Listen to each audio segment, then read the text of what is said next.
of the Citizens Advisory Committee on the Future of Lake Champlain. I'm Mark Nudd, Chair. Tonight we've got a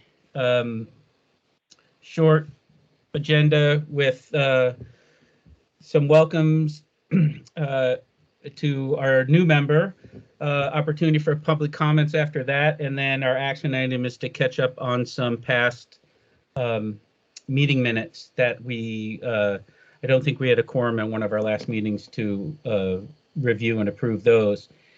And then tonight, Jane Lazorchak is the Director of Global Warming Solutions Act at the agency, and she'll be providing an overview of the Climate Action Plan that came out about a week ago. It's a large document. I hope some of you had a chance to at least take a look at the overview, or perhaps just some aspects that were maybe more connected to our work.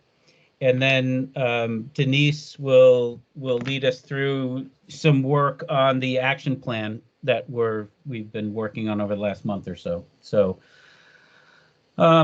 first, our newest member is Karina Daly. Welcome, Karina. I think I heard about a month ago that she had been approved, although she, like many of you, has not received the actual documents from the governor's office. But we're going to act as if those are executed and she's received them. So, anyway, please welcome Karina to the advisory committee, and looking forward to your work with us. Thank you, Mark. It's a pleasure to be here. I'm very excited. Lots of new faces and some familiar ones. So thank you for having me on. Thanks. I see one phone number ending in 0323. Is that a public member? We have opportunity for public comment. That's the voice for Ryan Pash, the Vermont Agency of Agriculture Food Markets, listening in. Thanks. Thanks, Ryan. I don't see any other public members at this point. Are there any comments or additions to the agenda anybody wants to make before we move on with our meeting minutes?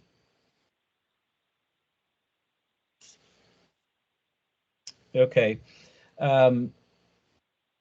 Katie included meeting minutes from our last three meetings, and they are, sorry, let me pull them up.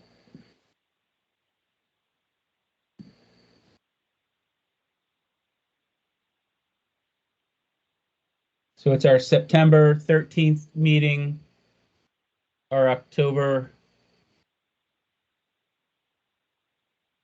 sorry, my computer's a little slow with all the video input, our October meeting, and then the most recent November 8th meeting, and that was our first joint meeting with New York CAC, and I see Vic is on also.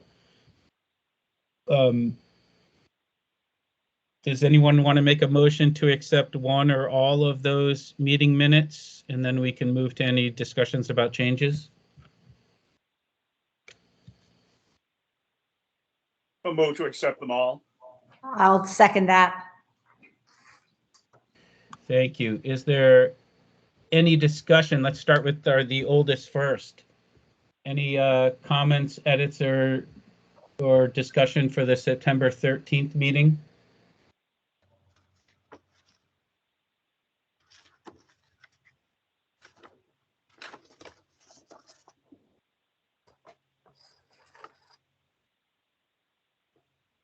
All right, let's move to the October meeting, which was a presentation with Matt Vaughn and his real-time data, and then Jackie Dagger and Carrie Thomas was the presentation on the outdoor rec economy, VOREC, and the Northern Forest Canoe Trail.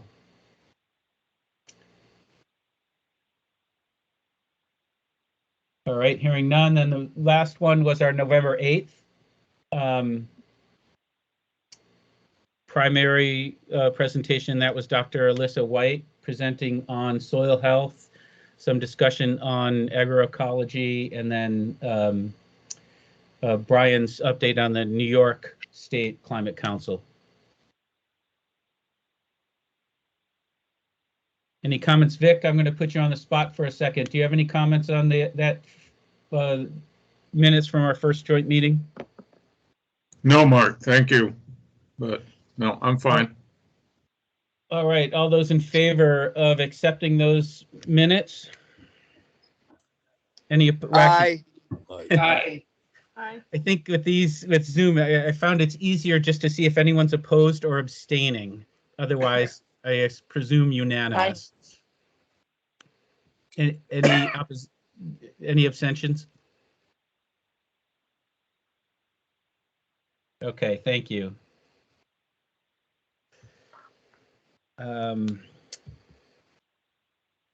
So next, Kitty, yes, I see Jane's on. Do you want to go ahead and introduce Jane and we can get started with Jane's presentation? Yeah, thanks, Jane, for being here. Jane's the director of the Global Warming Solutions Act and has graciously offered to come speak to us today about the Vermont Climate Action Plan and give some updates about the items in there that pertain to water quality, soil health, and agriculture. So I'll let Jane take it from there. And Jane, if you have any trouble screen sharing or anything, let me know. Okay, thank you so much for that introduction, Katie, and for having me this evening, everybody. So for folks who don't know, the Climate Action Plan, Vermont's first Climate Action Plan, and what we're calling initial, was just adopted on December 1st. We've just started to sort of do this kind of a dog and pony show where we work and reach out with collaborators like all of you to educate you on what's in the CAP and think about components of it that are important to your work and things that you can help work with us on. I only have a very high level presentation that speaks to broadly all of the pathways, strategies, and actions within the plan. And so what I will do, recognizing the areas that are most important to all of you, I'll sort of try to breeze through the emissions reductions components, although that's a very important component of the GWSA, the Global Warming Solutions Act, and the Climate Action Plan, and try to harness my presentation and attention on the components around resilience and adaptation and enhancing sequestration and storage of carbon, which are many of the strategies and actions that will align with the work that you all do. And then the presentation that I have is roughly 15-20 minutes, and then I believe there's 45 minutes, so happy to engage in a discussion, answer any questions that folks have, and we'll leave it at that. So let me try to share my screen. Luckily, I work for state government, so Teams isn't normally a problem for me because we have the joy of working with Teams all the time. And so that we're able to move through and get to the end, which is really where the substance is. Unless you have a burning question or need a clarifying point and can't hold it to the end, I'll ask that we hold questions till the end. But if I've misrepresented something or you want to jump in, I'm not opposed to that also. So just a way of introduction, I'm Jane Lazorchak. I work for the Agency of Natural Resources as the director of the Global Warming Solutions Act. I work with Secretary Moore in the central office, but I work in service to the Climate Council, which I'll introduce a little bit more before we get into the meat of the Climate Action Plan. So I suspect I don't need to tell all of you as your scientists and people who work in this space and care about our state, but to set the stage of why action was needed and what the underpinning was for the legislature passing the Global Warming Solutions Act. But climate change is here. Climate change is getting more apparent in our climate and evolution and resilience and adaptation in Vermont. And Vermont's climate assessment, which just came out this fall, and we'll be working to incorporate and do presentations together in the coming weeks and months, really highlights the changes. The temperature is rising. It's rising more rapidly during the winter months. Spring is arriving 2 weeks earlier, and winter I know here in Waitsfield, where I live in the Mad River Valley, we're desperate for snow, and winter is clearly starting later, although obviously precipitation is falling and falling in various forms. So some years that's coming in more intense and heavy and wet snow, and others in more rainfall. But our annual precipitation has certainly increased by more than 7 inches annually, and many of those. I'm sorry, hold on. I got cocky with Teams and then I just messed up my sharing of my screen. So hold on, sorry. Hopefully it's back on that slide now.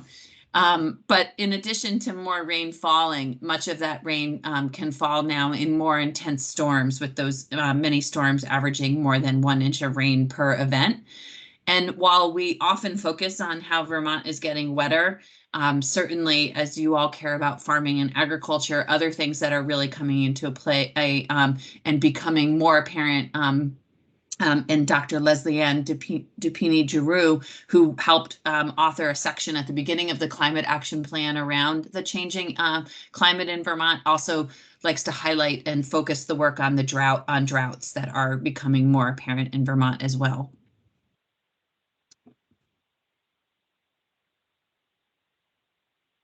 So the Global Warming Solutions Act passed in September of 2020. So just over a year ago, the first meeting of the Climate Council, which was the body stood up by the Global Warming Solutions Act to put forward the Climate Action Plan, as well as meet the other objectives and goals of the Global Warming Solutions Act, met for its first time in November of last year, so just over a year ago.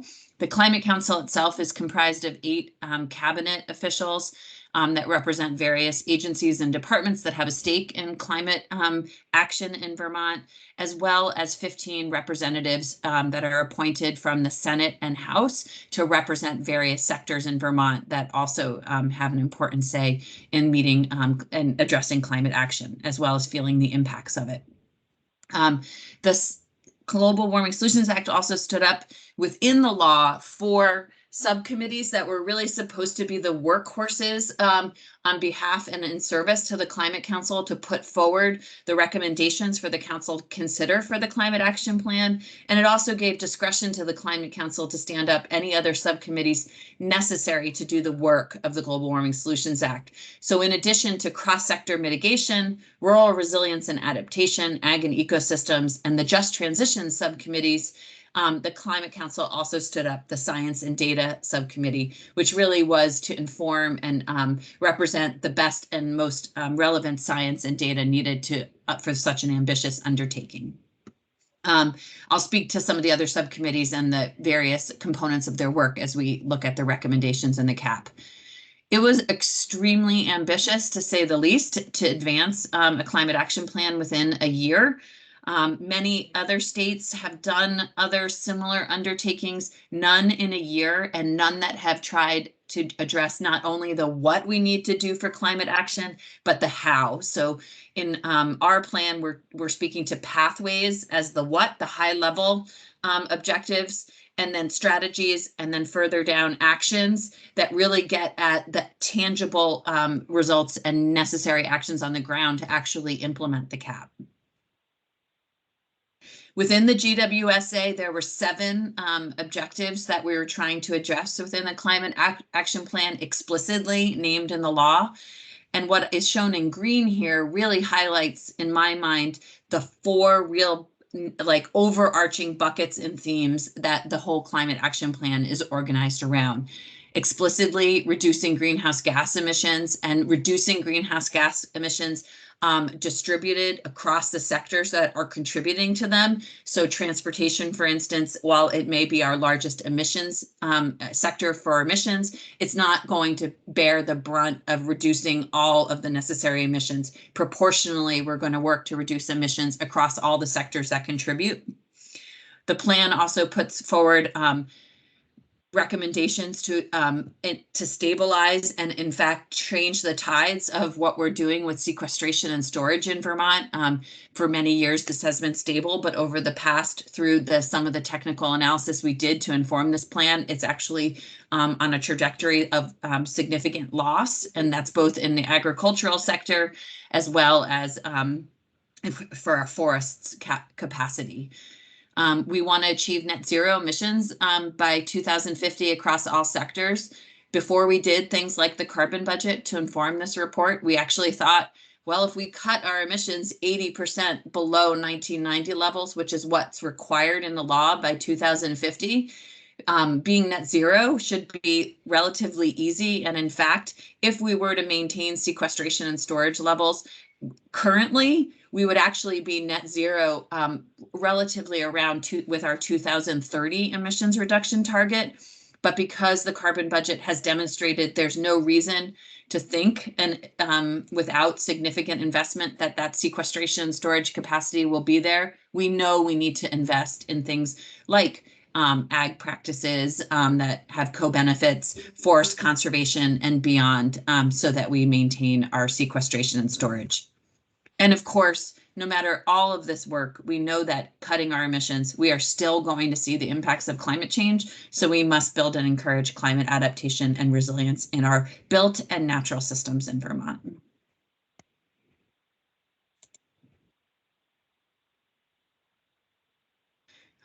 Just a bit of a schematic that has really helped me frame the distinction between the mitigation section of the Climate Action Plan recommendations and the adaptation and resilience and sequestration section is that there is a hook really within the GWSA for us to be held accountable for our emissions reductions.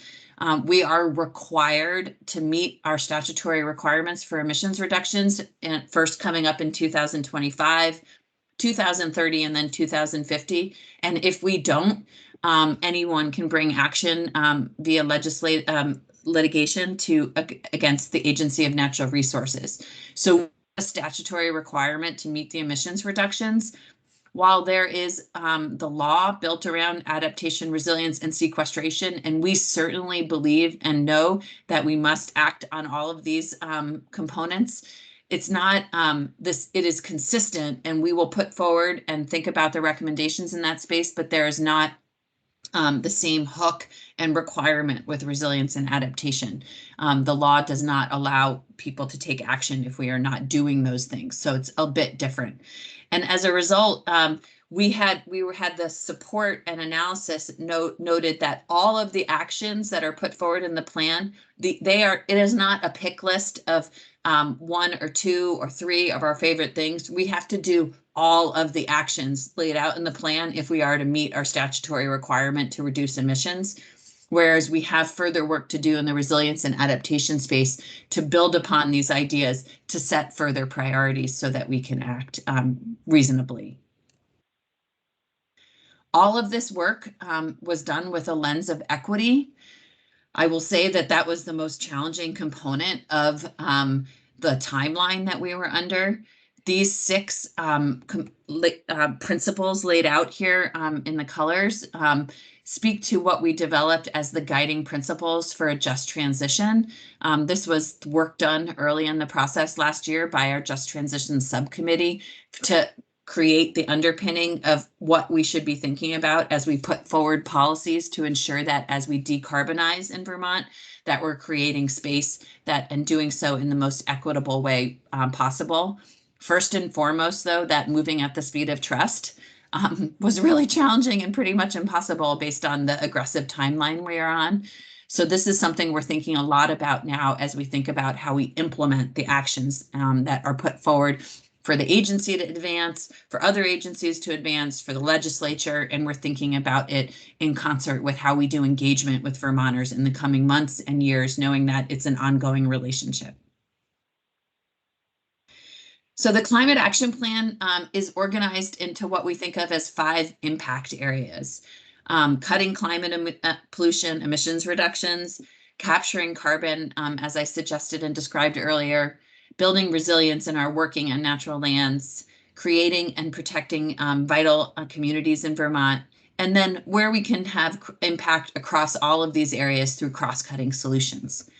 So I know that for this group, we're most interested in some of the components around capturing carbon and resilient and working lands. So I'll move kind of quickly through climate pollution, but trust that because this is the largest component of where we expect action to take place this year with the legislature, as well as federal dollars that we have available to us through ARPA and beyond. I didn't want to also omit talking about cutting climate pollution. So here, just briefly, I alluded to that transportation is our largest sector. Transportation is followed really closely by the way we build and heat our homes. So the buildings and thermal sector, and then different than national emissions trends, our third largest emitter is agriculture in Vermont at 16% of our emissions. It's quite different than normally it's the electricity sector, but we've seen significant progress in the electricity sector due to the res law and rule. Oh, sorry, my kids are being loud. And so what this chart here shows is the trajectory of what we need to do with our emissions and the levels of reduction that we need to realize in order to meet the GWSA requirement. We certainly appreciate how difficult this will be for all sectors, not the least of is agriculture. And I'll try to focus on some of that for your interest, largely because there's opportunity in agriculture to sort of tack on with the co-benefits of water quality and beyond. But there's also questions about how we need to further study how we track our emissions in this space, appreciating the real benefits that agriculture plays from a net emissions perspective, but that the GWSA is all about gross emissions. And so that presents challenges in the agricultural sector for sure. So first, in transit, we're thinking both about long-term vehicle mile traveled, VMT reductions through the way we think about land use and planning and smart growth through walking and biking.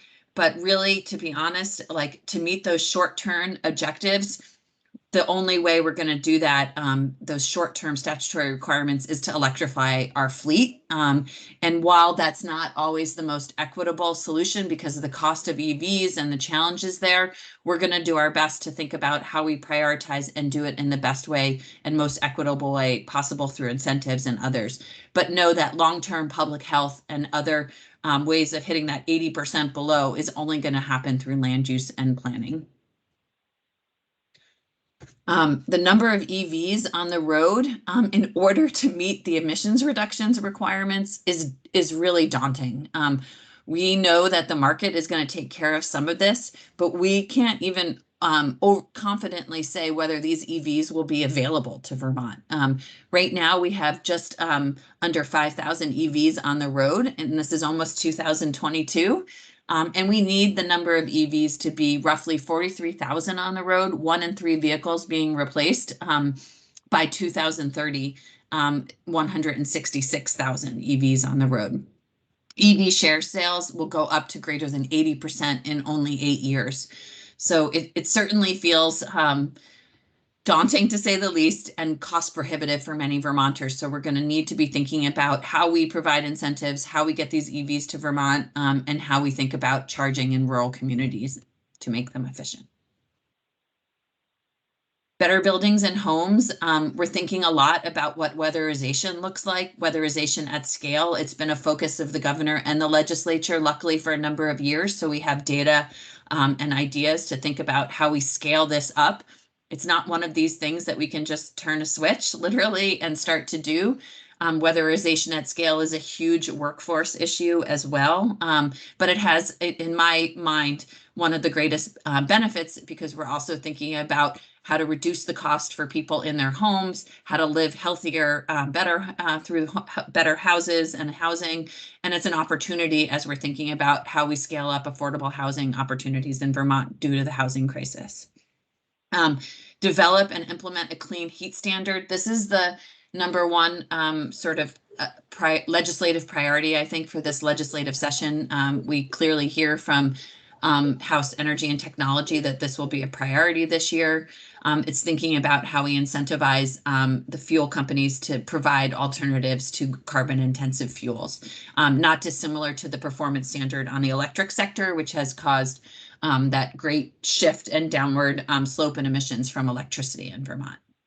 We want to think about how we incentivize and adopt clean, energy efficient heating options, and that includes not only heat pumps, but modern wood heat too. We know that wood heating is part of the solution because keeping forests include using wood to heat our homes to create that economic connection to the forests. We're thinking about rental property efficiencies, knowing that there needs to be a way to incentivize landlords to do this in homes that are rented.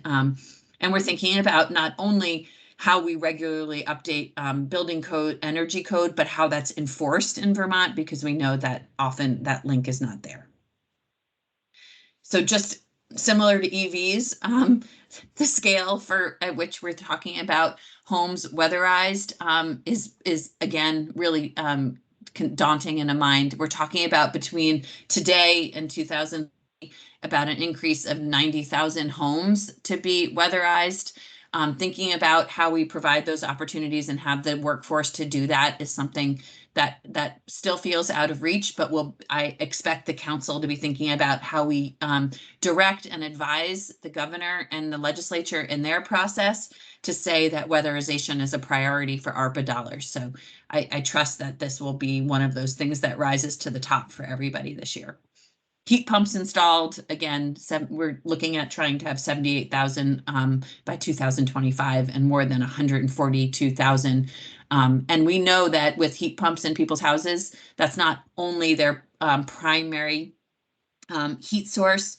Heat pumps only go so far, so we'll be thinking about how we also work with people to think about their whole home holistically and what their other heat choices are, whether they have advanced wood heat as backup, for instance, or natural gas. Oh, sorry about that.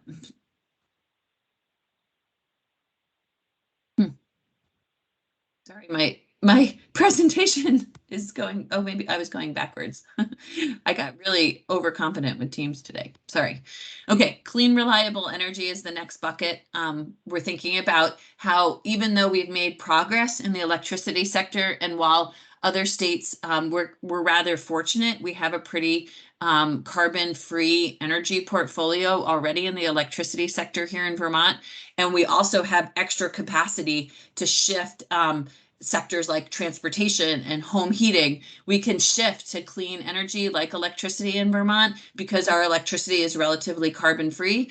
And we also have a head, what's known as a head on our electricity, available extra electricity to shift people to, while we're also thinking about how we're going to grow our electricity in the coming years. So we're thinking about increasing renewable energy beyond 2030 and enabling all Vermonters to choose electrification. Thinking about how we upgrade electrical services in homes and businesses, as well as investing in load management and grid optimization.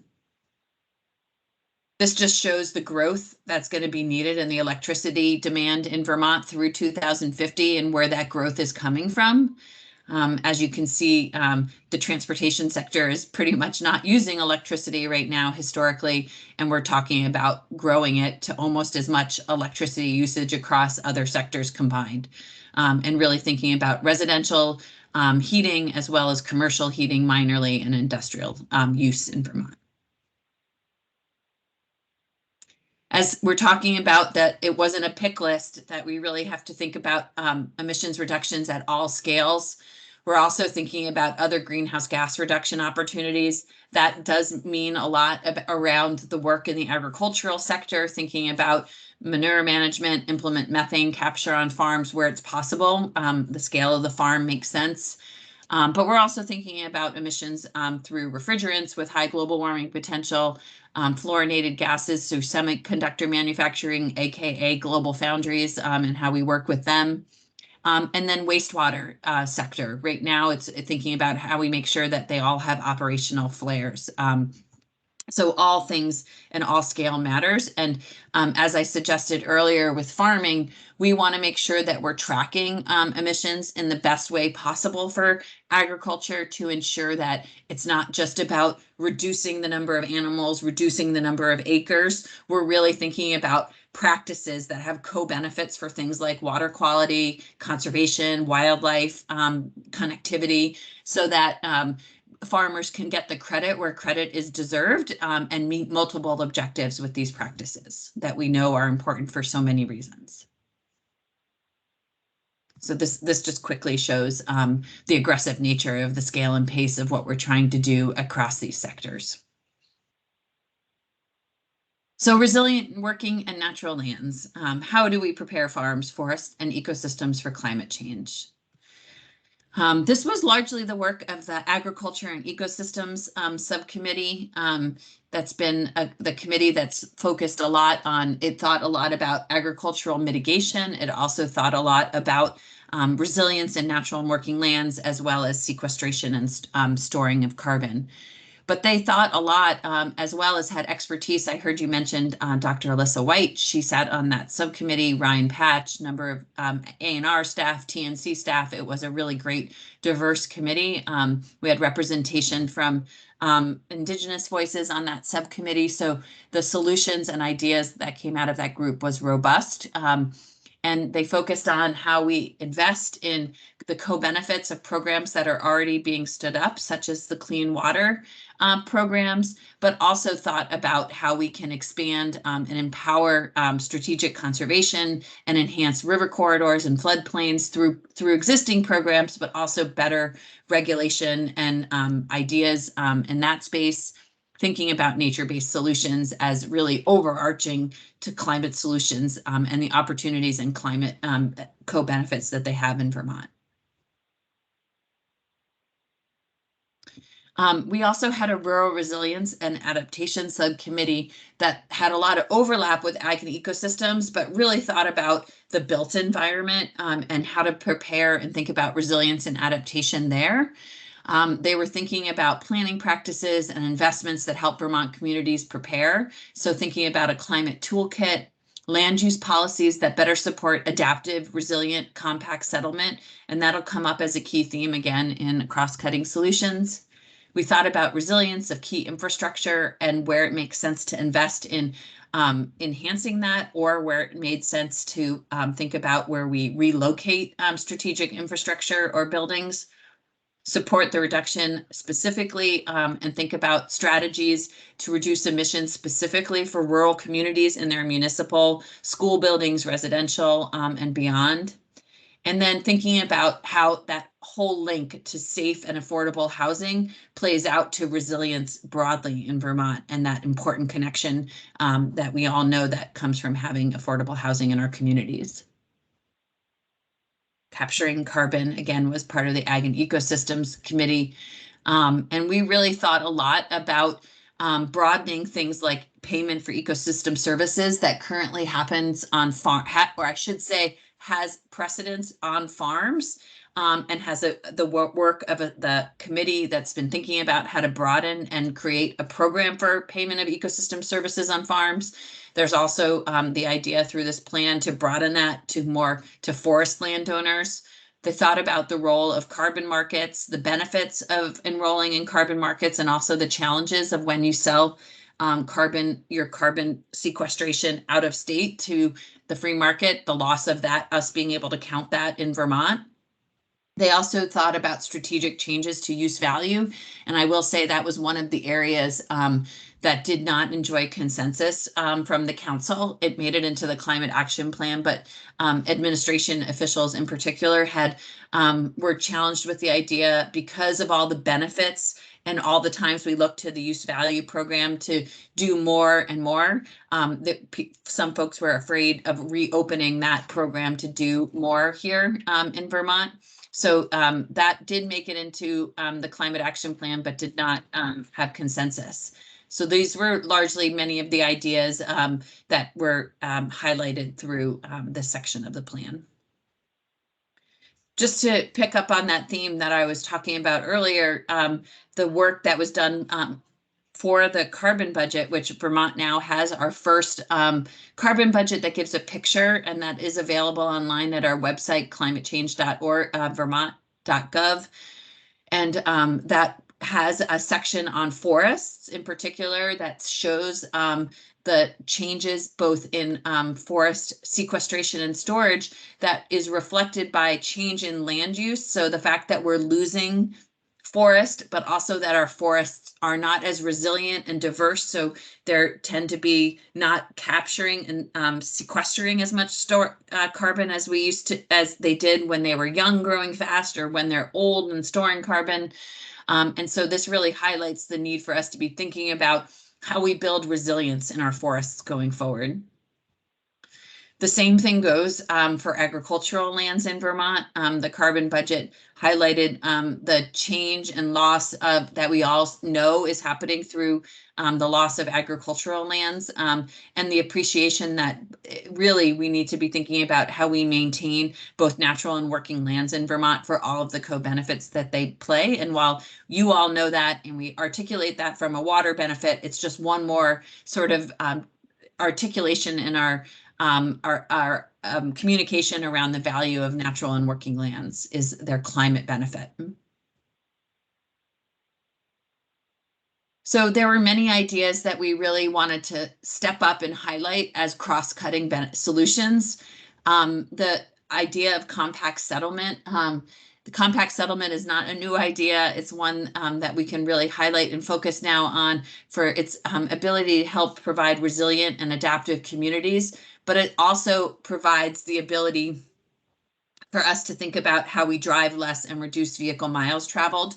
It wouldn't be a high priority for action for these early years where we really need to think about how we reduce emissions, but thinking and investing in compact settlement patterns really is the long game for how we get to 2050 and those reductions that we need there. There were infrastructure investments, tax incentives proposed within the Climate Action Plan, regulatory changes to Act 250 and designated centers as a result of the plan. And then there were two more controversial actions that did make it into the plan because of a majority vote on the council, but were not supported as well by consensus.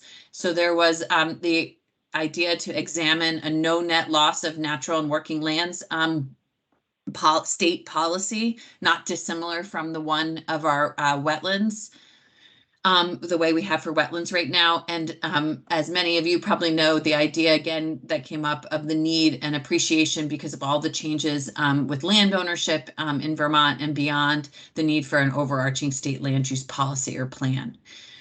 We also talked about state government, community and partner capacity, as well as workforce capacity more broadly, understanding that all of this needs a whole new level of people to do this work. We spoke to the need for a statewide environmental justice policy to be the underpinning for the equity work that we want to see happen through the implementation of this plan. Climate education, as well as a suite of actions that really speak to how Vermonters can get involved and make choices that help us to add up to overall climate success in Vermont. So the CAP's adopted. What happens now? The plan itself has 26 pathways, 64 strategies, and 234 actions. There's really, it was a far-reaching, broad set of recommendations set forward to meet the GWSA. And there are a number of different swim lanes sort of now for how we further act on this work. The council, which is illustrated by the VCC, the Vermont Climate Council, still has work to do and is a permanent body that governs and considers the work of the GWSA. It will develop strategies for transportation sector because the largest recommendation in the transportation space actually was around joining the TCI program. And the week before the Climate Action Plan was due to be adopted, Massachusetts and Connecticut pulled out of that regional cap and invest program. And without the nucleus of a larger state, Vermont can't really realize TCI program on its own. So we're thinking about what the plan B is to realize those transportation emissions reductions, and there is ongoing work to bring forward more actions in that space. The Climate Council has $200 million of ARPA funds sort of earmarked for intent for implementation of the Climate Action Plan. And the focus of the council for the month of December is to prioritize a suite of actions that we would advance to the governor for his budget address on what we recommend he prioritize for and his administration prioritize for action. Of course, this is advisory. The governor will take those into consideration and make his own budget. We will be thinking about a further budget to support future technical analyses. We want to do the carbon budget on an ongoing basis so that we have a baseline to see the carbon sequestration and storage potential in our natural and working lands in Vermont. We want to further study the benefits of smart growth to vehicle miles traveled so we can really quantify the benefits in that space. We also, as I said, there is space and work to be done in the agricultural sector in our greenhouse gas inventory, and we plan to do or hope to do an RFP to further understand the changes we can make to the way we track our ag emissions so that we can better reflect the benefits of the practices that we're putting in place on farms. We'll continue to prioritize work that builds equity, and we have a lot of work to do in public engagement as we enter the new year and really commit to an ongoing investment and engagement with Vermonters. ANR has its own space of work. The Agency of Natural Resources is named in the GWSA to immediately act on any actions that require rulemaking and to move forward. Amazingly, there aren't many actions within the Climate Action Plan that require rulemaking. The TCI program would have required it, but since that fell apart, we're now working towards adopting the California Clean Car and Truck Standards as the only rule-making process for the Agency of Natural Resources. The Joint Fiscal Committee will do an economic and budgetary analysis that we will also support because there's a need to further the economic work that we already started to really understand what this will cost in the short term and what we'll realize in the long term with this climate action, as well as economic opportunities in the Vermont space. This is really a handoff to the legislature. The legislature created the GWSA and the Climate Council and said, here, you write the plan. And the plan now sort of passes it back, the baton, sort of speak, back to the legislature and now says, this is what we think is needed for action to do this, and we need you to pass the laws and work with the governor to put them forward. So we'll be thinking about those high impact policy priorities that support durable environmental outcomes and working closely with the legislature to inform them about what's in the Climate Action Plan and what they should take action on sooner rather than later. I suspect much of that will be thinking about the clean heat standard, but beyond, we'll be thinking about improvements in the emissions inventory, establishing data collection, and then thinking about how we work with the legislature and the governor long-term to ensure diverse appointments to the council, because I will say, in addition to passing legislation needed to implement the Climate Action Plan, we also will work with the legislature long-term to think about the composition of the Climate Council as well as the work and responsibilities of that body going forward. So that's what I have. I'll stop sharing and can always reopen my screen if there was a slide or a question that anybody has. And I know that is a lot of information, so I'll do my best to answer any questions or go into any more specifics if people have questions. Jane, thank you so much, and thanks to Ryan and others who are on the meeting who participated in the Climate Council and creating the CAP, because it was a lot of work and a lot of time you guys put in to come up with this, and I know there's a lot more work too, but we appreciate that. I think we'll look for a show of hands for any questions, but I wonder if you might take the opportunity to sort of highlight again, perhaps, as we're working on our action plan and thinking about how the climate plan overlaps with some of our work and the recommendations we have around investment in resilience and adaptation for clean water in Lake Champlain Basin. Whether you might highlight a couple of things that you might have us consider as we're all digesting it and thinking about how we can have conversations with the administration and with the legislature about prioritization and these next steps. Yeah, well, I'll do my best. And if you meant Ryan Patch and he's on the call, I can't see his name, but I'm sure he might have ideas too. And I do just want to commend Ryan's work on this, because he was a true ally and partner and really went above and beyond on many of the components of the work. So we're better off. The plan is better off from Ryan's contributions.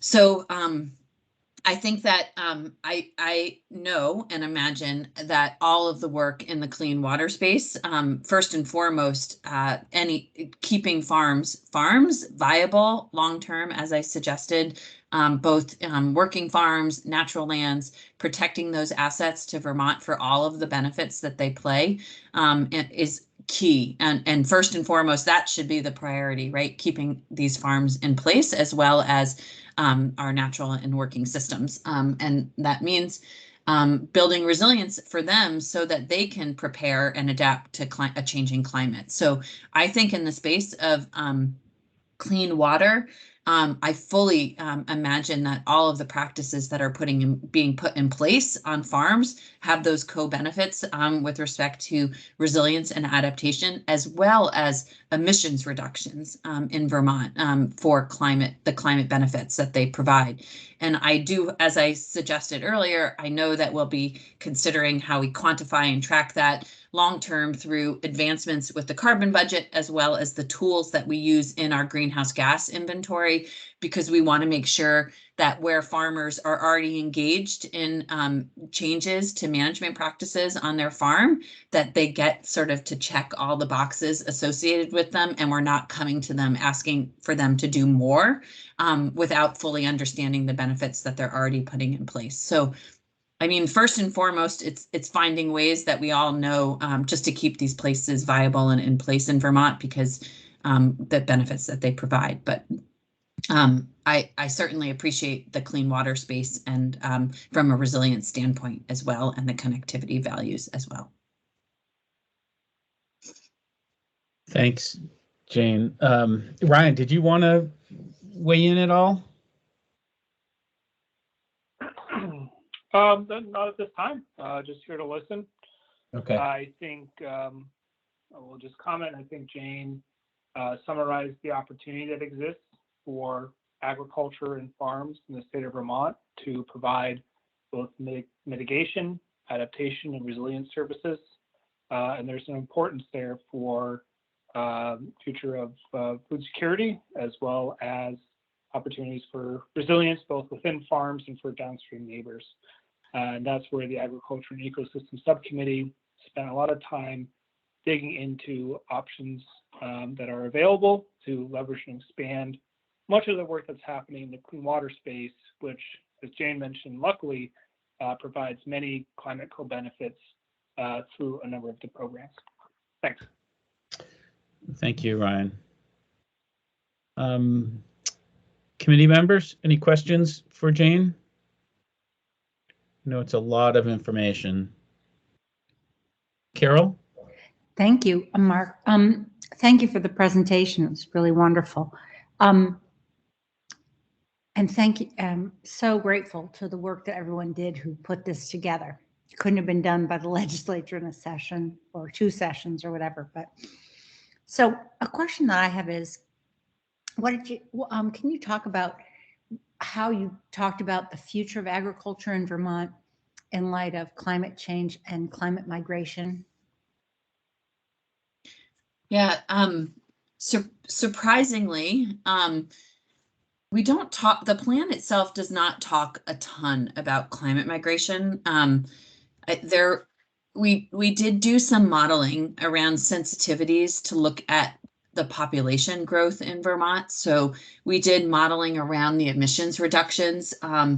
And at the first run of that model to look at like the strategies and numbers that we would need to hit as targets in order to meet the GWSA requirements, assumed pretty modest population growth. So I think it was it's roughly 2.4% modeled on sort of the rates of growth like historically for now. And there was a lot of interest to do a sensitivity to what would happen if the population grew faster, which is very possible with climate migration, with pandemics, with a lot of things that influence where people live on the landscape. And so, as you can imagine, it would be much more difficult because of land use changes, because of people living here and the intensity that brings. And so we have that in the Vermont Pathways report, which is also available on our website. Right now that's draft and we're working to actually finalize that. It was really hard to get it all done at once, and wanted to make sure that report was communicated appropriately, knowing that it would likely be a standalone. People might pull it to look at just for the sake of the work. And so I know Ryan alluded to something that I didn't speak to in my presentation, but the Ag and Ecosystems Subcommittee did have a really strong focus on making the connection between resilience and food security in Vermont, and also thinking about where the GWSA falls short. You know, it speaks to emissions in Vermont and what we can do to control those and bring them down. But we all know that if the food isn't being grown here, or if our consumption isn't from Vermont, it just means our emissions are put outside of Vermont. And so thinking about how we enhance local food systems, it builds both resilience in our communities as well as thinks about global emissions reductions, because we take ownership and responsibility for those emissions here. So I'm not sure if that answered your question completely, but we tried to think a bit about how population growth, which can come from climate migration or beyond, plays into how we'll meet our targets. And I think food security itself really speaks to the need beyond resilient systems to think about how we keep our farms vibrant and productive in Vermont. But the follow-up I have here is, if I may, the kinds of farming that will happen into the future. Yeah, I mean, Ryan should speak to this himself too, and I'm not, now I'm like tagging Ryan to be my co-presenter, but I will just say that we did not talk about what kind of farming is good for climate.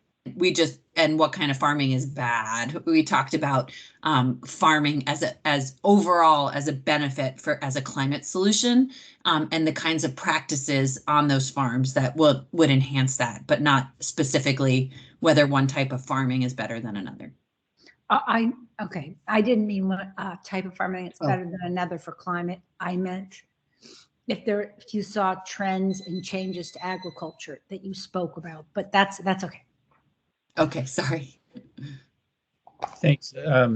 Jeff?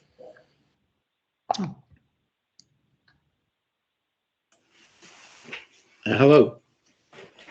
As someone who used to manage state climate action plans for a living, I have a deep appreciation for the magnitude of the challenge that you folks had. The time allowed was extremely ambitious, and also the Global Warming Solutions Act targets are very, very aggressive as well. So I certainly do appreciate the challenge that you folks had and that we all have going forward. I haven't obviously read all 300 pages, but I have looked at the interim report, the interim plan. And what I don't see in there is any analysis of the expected reductions. Now, I know many of the measures, there's no way to quantify them. You really can't. You can only, kind of anecdotally or just generally describe the benefits that they provide. And that certainly is true in the sectors that this committee is most interested in. But there are a number, transportation, buildings and things like that, where it is possible to hang a number on them. That's what we used to do. And also the specificity of the recommendations. I know a defined target of a % change or reduction or a number of whatevers that can then kind of feed into an analysis. So my basic question is, how do you know that this suite of 240 some odd specific actions will actually achieve those goals? Because I don't see any, numerical analysis. And also, I suspect this may more have to do with the time available than anything else. But is there a plan, I'll put it this way, to incorporate a cost analysis as well? Because we always did both a tons either avoided or sequestered, and a cost per ton, projected cost per ton. And I don't see either of those in associated with the actions that are being recommended here. So those are all good points. I just put in the chat the draft Vermont Pathways report. Hopefully that link works. It's a link to the PDF on our climatechange.vermont.gov website. Within the actual climate action plan, there is a section called I believe the section title is like cumulative assessment for 2025 and 30 reduction requirements. And that draws on the executive summary drafted in this report. But we did have Cadmus and Energy Futures Group out of Heinsberg working as our consultants since last spring.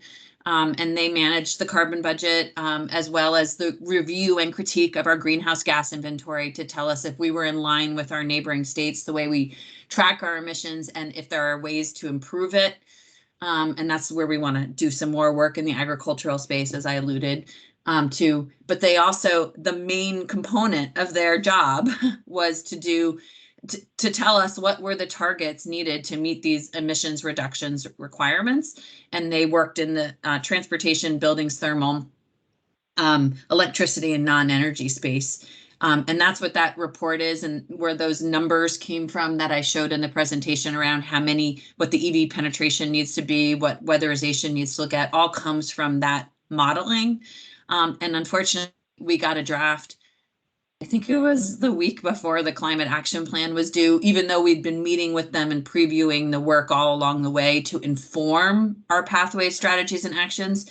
But the report just wasn't finalized, and there's still a lot of questions about the economic work, more importantly, and some of the assumptions that went into these models around wood heat and like where we get our wood heat from, like it maybe not appropriate scale to Vermont. And so we're working really closely with them to make sure that's all right, reframe the model, maybe run it one more time, actually, even though some people think the minor tweaks won't even matter as much. It's really showing us a trajectory and what we need to do.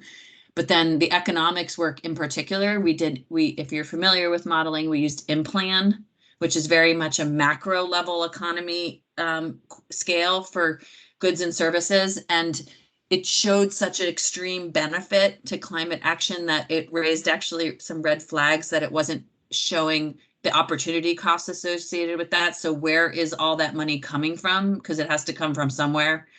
So we're talking that through, how we communicate that as well again. And then ultimately we'll do more REMI type style modeling where we do look at the impacts of specific policy levers and the costs associated with that. That is all coming. And then of course, how that all relates to what I think one of my biggest jobs in the next year will be is, how do we track this? Because the law actually says we have to produce and track on a yearly basis. And right now our emissions reductions are 3 years behind how we track that. but we're going to want to know how these policies and are making impacts or not as soon as possible. And then how that all relates to if we have a cold winter or a warm winter or a great leaf foliage season where a lot of people are driving here or not.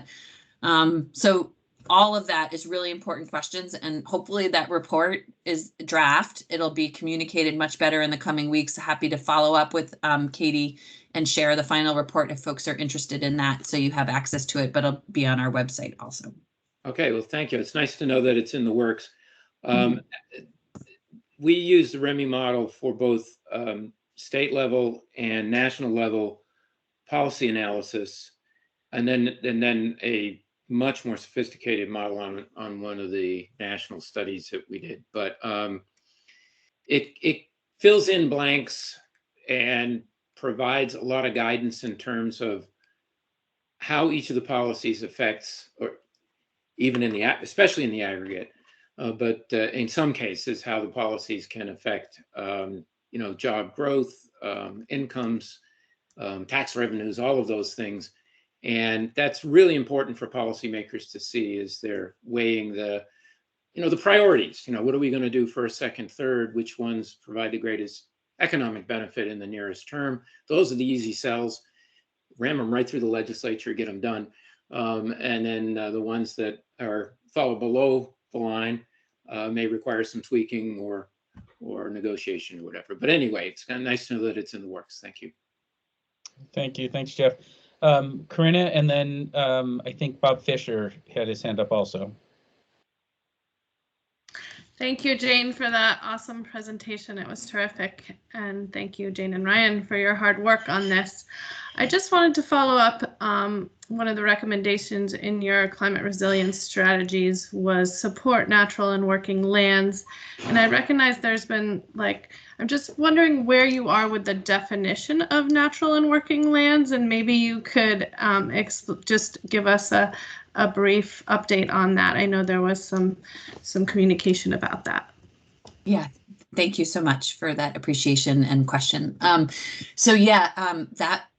As I alluded to, that no net loss policy of natural and working lands, it was originally put forward to the council as adopt a state policy of no net loss to natural and working lands.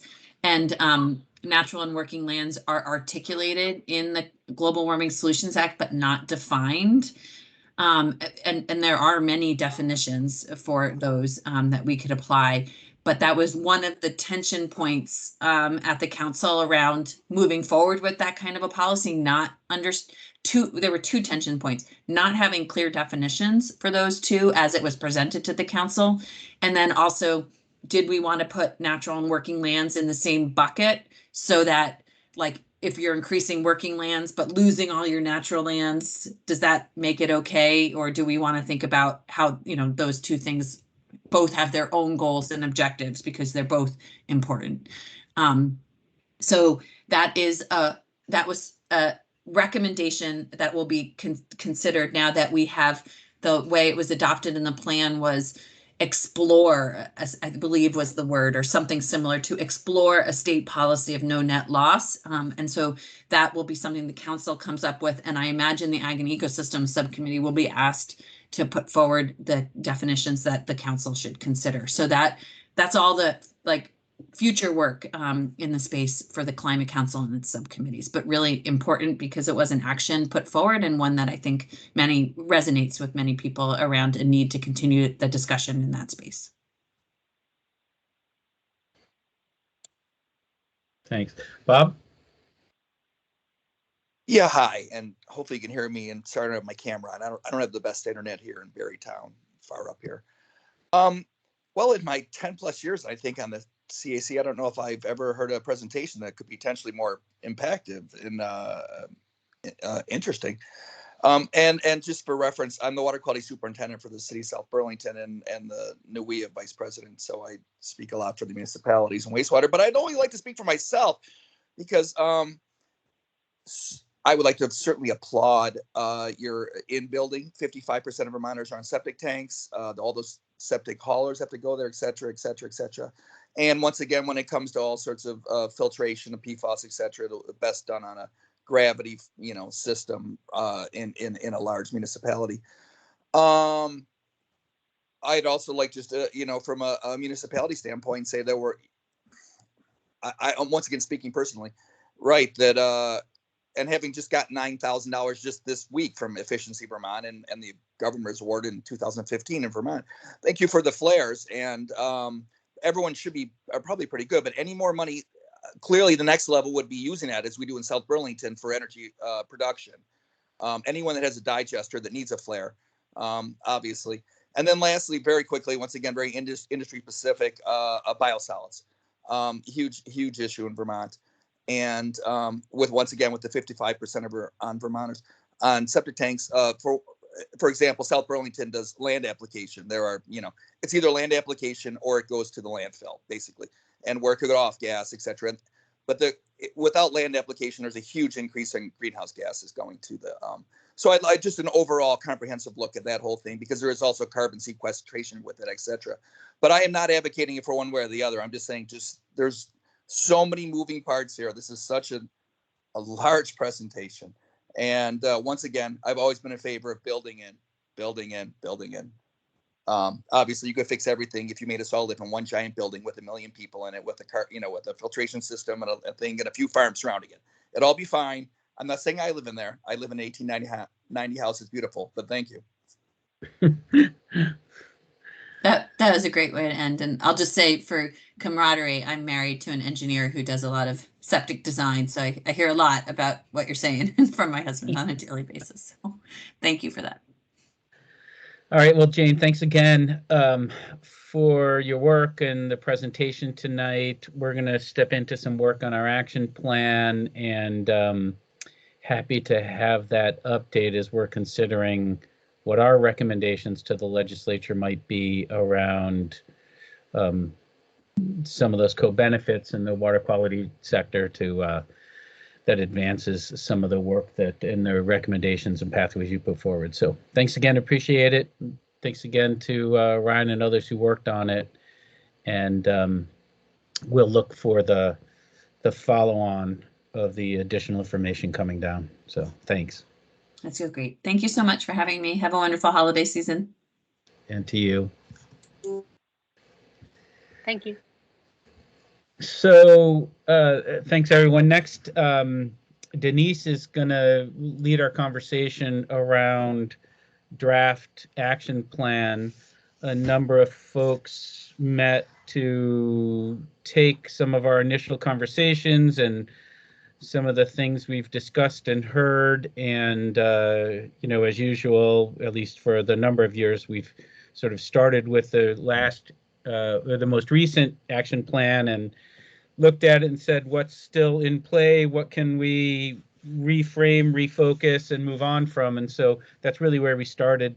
And I think Katie and Denise can sort of introduce and then facilitate the conversation and get your reactions and responses to it. So thanks.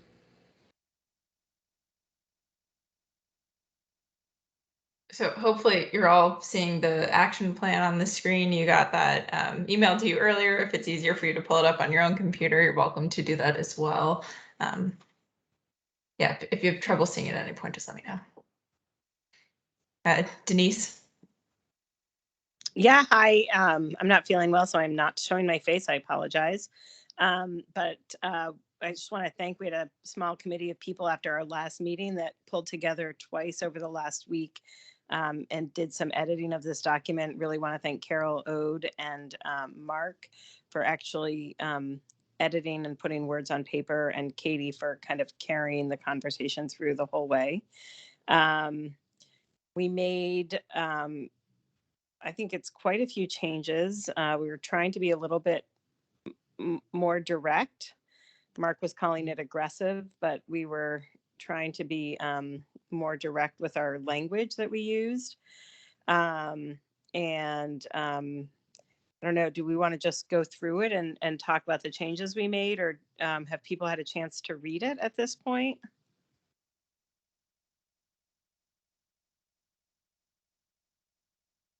Can you guys hear me? Yeah, Denise, thank you. Sorry you're not feeling well. This is Lori. I haven't had a chance to read it. So it would be, from my perspective, it would be helpful to have you walk through it and particularly note if there's if there's a new initiative that is different from what was on in last year's action plan as you're walking Okay. through it, unless others That's helpful. disagree.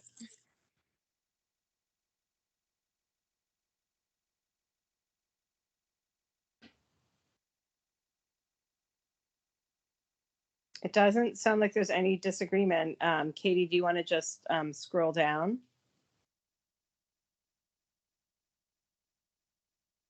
Just let me know when to stop. Yeah, I mean, one thing we really, no, that's fine. You could stop right there.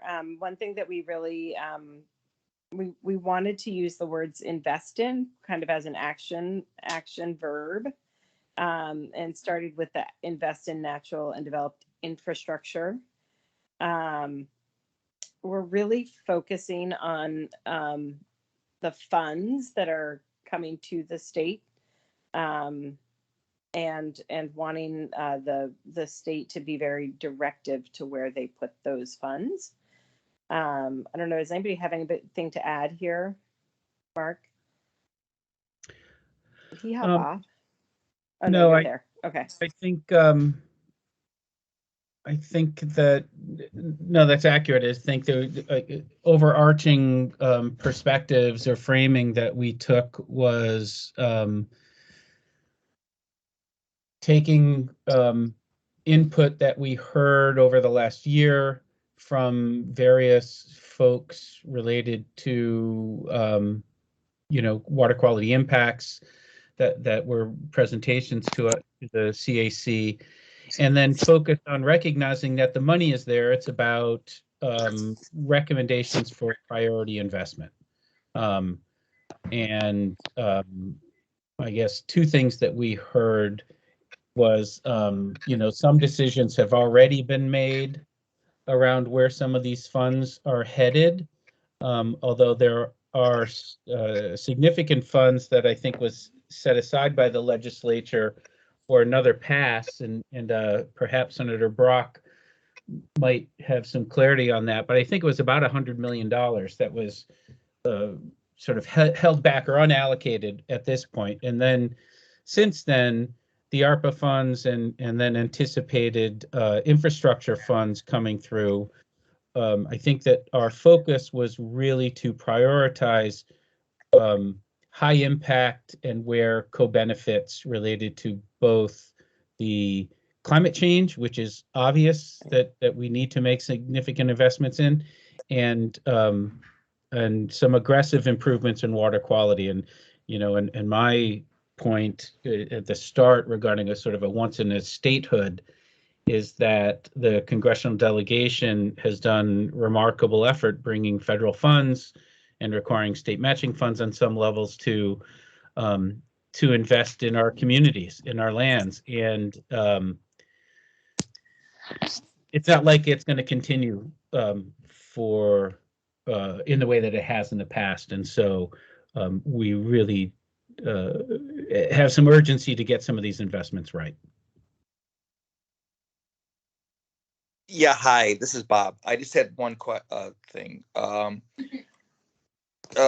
Surface runoff from developed lands, roads, and wastewater systems contributes approximately 1/3 of pollution loads within the Lake Champlain Basin. That'd be true. I just do it conflates wastewater systems with septic, etc., because that's only 3% of the entire load, wastewater system. So I have a little bit of concern, which is the language. That's all. Yeah, it includes New York too. I think the point we were trying to make was that developed systems are not insignificant, and we weren't focusing on agriculture and its contributions in this particular component. So. Yeah, Bob, and just by the way, we did discuss and didn't even know where to start the discussions around the biosolids issue the septic issues, you know, microplastics and PFAS and those its cousins in land applications and things like that. We actually didn't even know where to start trying to add those concerns in, but it is a huge and complicated issue, and so I'd appreciate if you had some sort of a pathway, right? What's at least a good path to start for our conversations? That'd be really helpful. Carol, did you have a comment? Yeah, I've been thinking a lot about that, and I was thinking maybe we can put it under the contaminants of concern and the toxins, because overall we're concerned about leachate and other things getting onto the land and then filtering down and into the basin and into the watershed and into the, you know, the lake. So anyway, that's what I was thinking we could put it there. And unfortunately, I have to get off now, but that was a big thing for me. And the other one was combined sewer overflow. I don't think that we talked about that. I can't remember. And so I think that should be on there somewhere. So, but thank you very much, everybody. I'm sorry I have to leave. Thank you, Carol. And I don't disagree. I'm fine with the language as it is. But once again, it's a presentation we just saw. There's all sorts of. My next door neighbor, Jay, works for DEC in air quality, does half the permits. As I always tell him, 30 days without 3 days without water, nobody cares about the air. Just saying, there's a lot of greenhouse gas emission issues with trucking things this way and that. That's all I'm saying. Thank you. Yeah, no, I wasn't. I'm not arguing. You are the expert in that. I just wanted to say what I said about the rest of it. All right, thank you. No, and I agree with you. And I'm sorry. It's right. I don't know where to start either. I have no idea. And I'm maybe an expert somewhat, but this is beyond anyone to know the exact path. Thank you. Yeah. Anyway, that's where I thought we could put it in the report. Okay, thanks. Bye. That's a good idea. Thank you. Thanks, Carol, for all your input and help on this. Carrie? Hi, yes. I think we can easily modify this language. We're talking about the first one about investing in natural and developed infrastructure. We don't necessarily need to combine the two and describe the pollutant load in magnitude as them combined. I think what it ought to focus on is, as I think Bob was alluding to, the gaps of where there is lack of attention or lack of resources to address some of the gaps that we still have with respect to water quality or clean water and meeting our pollutant load reduction targets. And we know that the new stormwater permitting is one of those gaps. And so that I just throw that out as something that we could still, I think it's still important to include, in particular because of the magnitude of the need and the high cost of this type of control. So I throw that out as a possible way of moving forward here. And then with respect to the natural infrastructure, I think, yeah, that's the cheapest, most cost-effective solution, and that's how you could describe that separately as perhaps arguably the most cost-effective approach is how to be able to maximize the natural infrastructure to help us achieve, clean water goals, and leave it at that, perhaps. Okay. And I'm sorry to interrupt very quickly. Just and I was only concerned about the very verbiage of that sentence there, wastewater. I didn't mean to get in a whole policy statement, because there's much larger things here, and I think you guys have done an amazing job on this document, and I agree with it. I just was trying to wordsmith one sentence there. Thank you. Right, and I think there's a clean way of doing that, just breaking the thought into two separate sentences, recognizing that these are two priorities for So I agree with you. I think we can easily make some modifications while still maintain the essence of what this whole category is trying to achieve.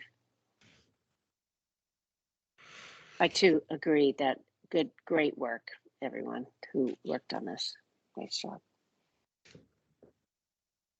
Wayne, did I see your hand up?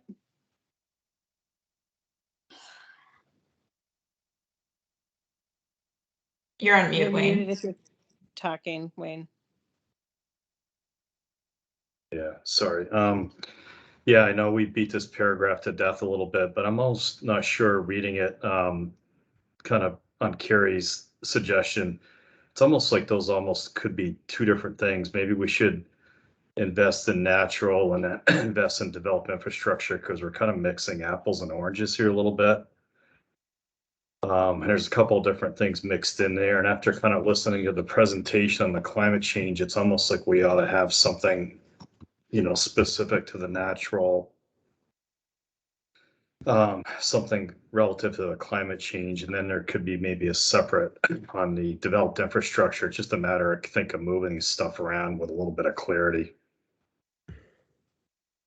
I second that. I think that's a great suggestion. In particular, wrapping the natural infrastructure into the climate work is a great idea. Climate resilience, that is. Okay, I think we could essentially take those 4 sentences, split them up, a couple focused on developed lands and then a couple focused on natural, with the emphasis that the investment in natural infrastructure has the highest cost benefit. And then, you know, tweak we can remove the 1/3 and sort of separate the developed lands and roads from the wastewater issue, I guess, and address that. I would love to know if there's, as it relates to the biosolids issue, whether there's a gap in knowledge that we should be advocating for pursuing. You know, if Bob is telling us he doesn't even know where to start, you know, maybe there's just what are the unknowns that we need to get a better handle on. I know when we talked about septic and we talked about what if everybody decided to actually go and inspect their septic tanks and get them pumped and make sure that every 2 or 3 years they were done, where would it all go? And, you know, that issue was looming with Coventry and PFAS and solids and wastewater treatment plants saying, hey, we're not even going to take it anymore. Or they're pricing it out of the market. So I wonder if anyone has any insights into what that next, what those next steps in trying to figure out that issue, because that issue is not going to go away, obviously. So Hillary? Thanks. I don't have any insights about that. I wanted to add where it says state investment in workforce development to design and build stormwater pollution controls. I was thinking it might be nice to add in there coordinate, design, and build, because I think we have a big capacity issue too at the sort of watershed group conservation district level, where we don't have anybody to kind of develop those projects so we can get them to the next phase. Thanks. Yeah, great. That certainly or was. Develop would be the other word, I guess, like project development, but I know something in that realm. Yeah, I know that particularly in the 3-acre permit investment, we heard a lot of folks, Neil and others, talk about concerns about the staffing, both at the agency level, but also at the municipal or NGO level, to be able to move these projects along, facilitate, like you said, the project development, coordinate the funding and the budget, and et cetera. So any language that you think that can focus on that, and we can also add talking points for during our presentations to specifically address some of those too. So a few of these areas, we might have some follow-on talking points to emphasize when we have, and we'll attempt to have broader joint meetings like we did last year, where we can get a few committees together, and it just seemed a more efficient bang for the buck for everyone's time to have those. So, Carrie, you had your hand up again? I did, thank you. And I apologize, I'm not, my video is off. It's because I have not great internet connection here. Getting to your point on PFAS or the treatment of biosolids or septage, I mean, I think what we could do, and I think this might have been in prior documents, action plans, is the having funding for pre-treatment.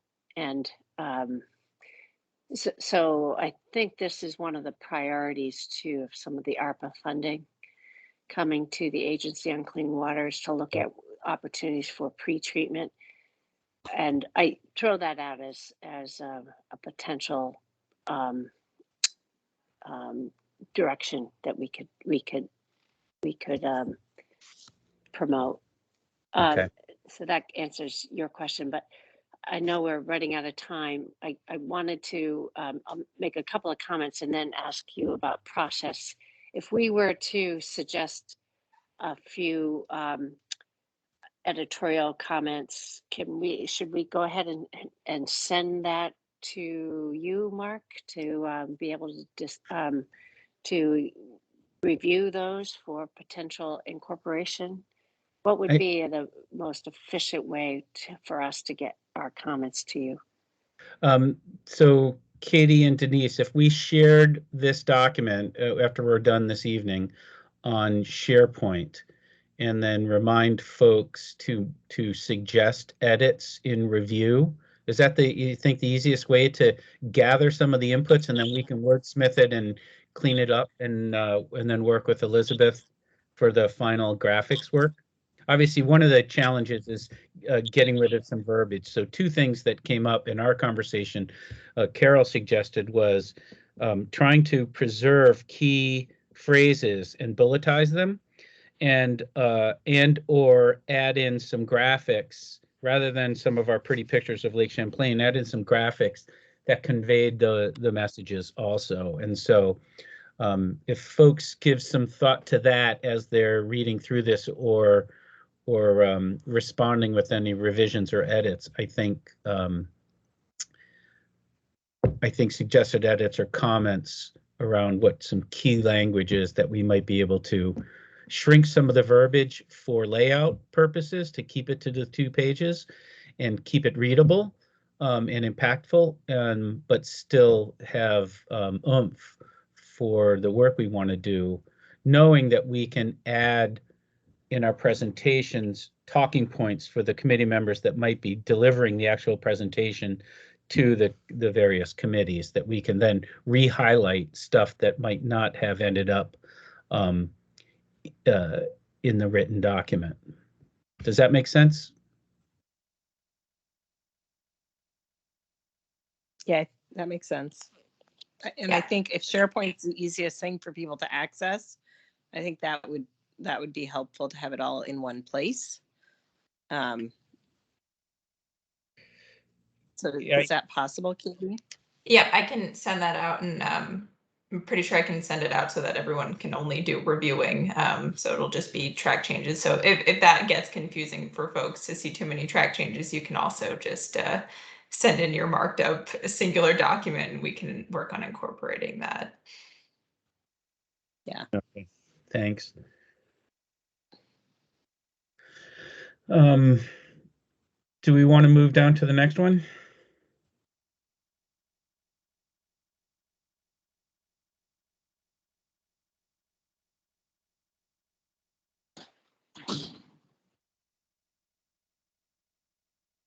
Oh, someone's raising their hand. Go ahead. Hi, this is Jeff. I'm fine with the paragraph, but I suspect there's a reason for this. Why is this limited to non-motorized recreation? Why is that in there? Historically, we have the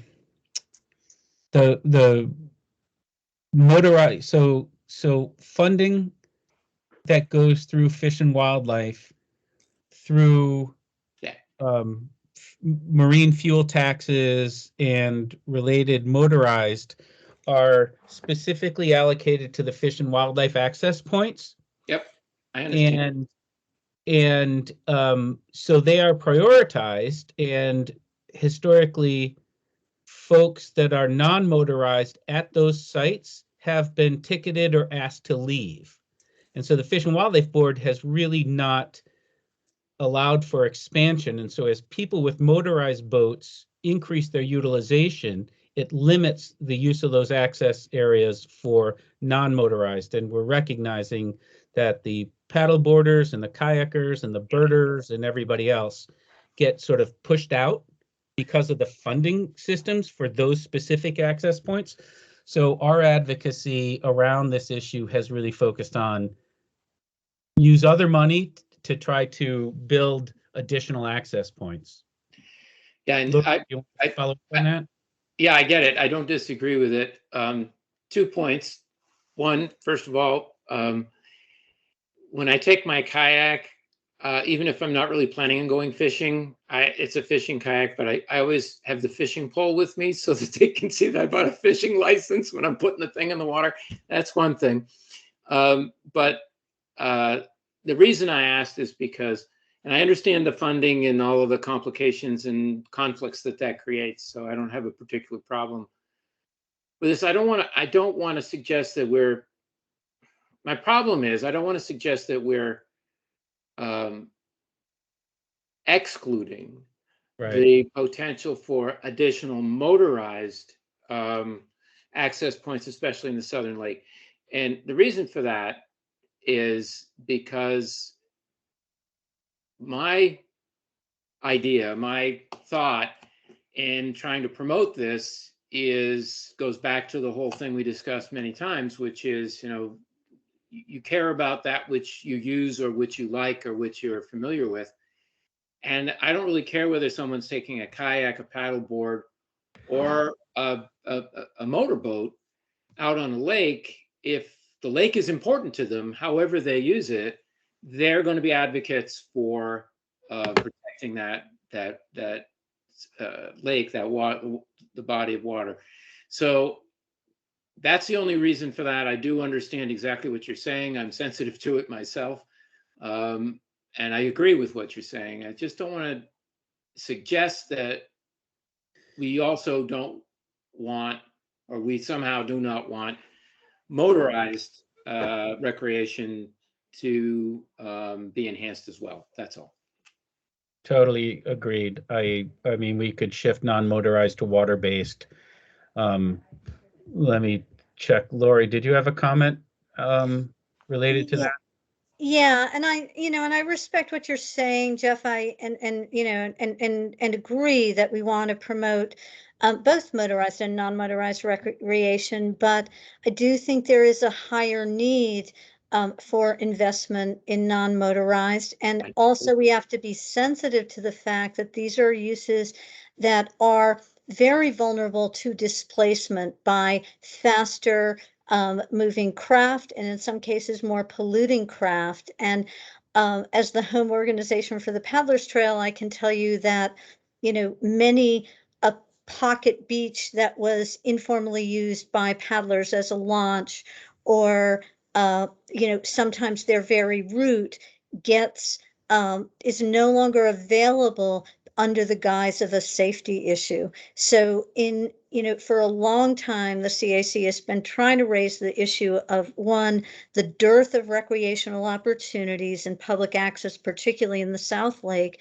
but also a greater need for low impact access areas, because as you know, as a kayaker too, we recommend from the Lake Champlain Committee's perspective, we recommend to anybody who uses the Paddler's Trail that they get a fishing license, and we explain it, why, etc. That's really appropriate, but you also have lower priority of use at our public access areas, and most of the general public is not aware of that. And so raising this issue, we want to raise that awareness. We want to broaden access for everyone, but we do want to make greater access. I think it's really important that we expand access for low impact uses and non-motorized uses. I'm totally on board with you. Is there something that, and I'd be happy to try to come up with something that doesn't have a lot of words in it, that would kind of explain that within the text? In other words, leave non-motorized right where it is, but kind of explain in the text, which I don't think is in there. I've read it a couple of times, explaining why. In other words, it's not to the exclusion of, but this is a gap. This is something that that needs priority at this point because of what's happening. I mean, I just think explaining that so that people going, what they don't like, like motorboats. Well, and I think that's also something for our talking points that we've always tried to do and frame this saying we are not anti-motorboat. Right. We are just, this is just addressing a need. Yeah. Gotcha. Okay. We'll keep that in our notes. Carrie? Yeah, I agree with that. The text is different than what is stated here.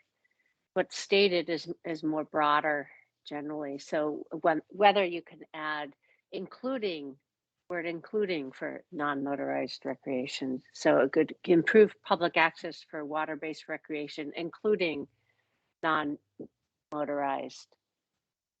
Or particularly may help. Or show with priority for non-motorized. Yeah, something like that. Okay.